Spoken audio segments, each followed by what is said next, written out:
আর অন্যান্য জায়গা থেকে আসছেন, তাদের সঙ্গে এই জামাতে শরীক হতে পেরে আমি অত্যন্ত গর্বিত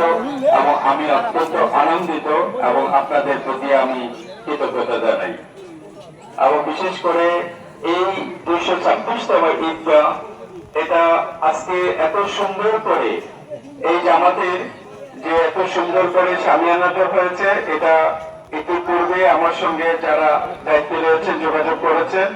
তখন আমিও ওনাদেরকে উৎসাহিত করেছি যে আমরা এই গজরে বাংলাদেশের অনেক জায়গায় আমরা নামাজ পড়ি, দেখা গেছে অনেক সুন্দর করে স্ট্যান্ডেল করে সেখানে ঈদের জামাত অনুষ্ঠিত হয়, কিন্তু আমাদের এই গজরের ঈদগাহটা আমরা ওইভাবে আমরা করতে পারিনি কেন? এটা আমারও প্রশ্ন ছিল। আজকে আমি সর্বপ্রথমেই আমি ধন্যবাদ জানাচ্ছি এই ঈদগাহ মাঠে যিনি পরিচালনা করেন, আমার ছোট্ট বড় ভাই সাবেক ইউনিয়ন পরিষদের চেয়ারম্যান জনাব বদরুজ্জামান ভূঁইয়া, এবং সেখানে আমার চাচা জয়নাল চাচা ছিলেন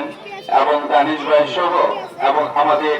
এই স্বপন ভাই সহ, এখানে আমাদের যিনি কোষাধ্যক্ষ দায়িত্ব রয়েছেন ওনারা সহ, এবং আমাদের এই সরকার আমাদের রাজু ভাই সহ এখানে যারা রয়েছেন সকলেই আরো অনেকেরই অবদান রয়েছে।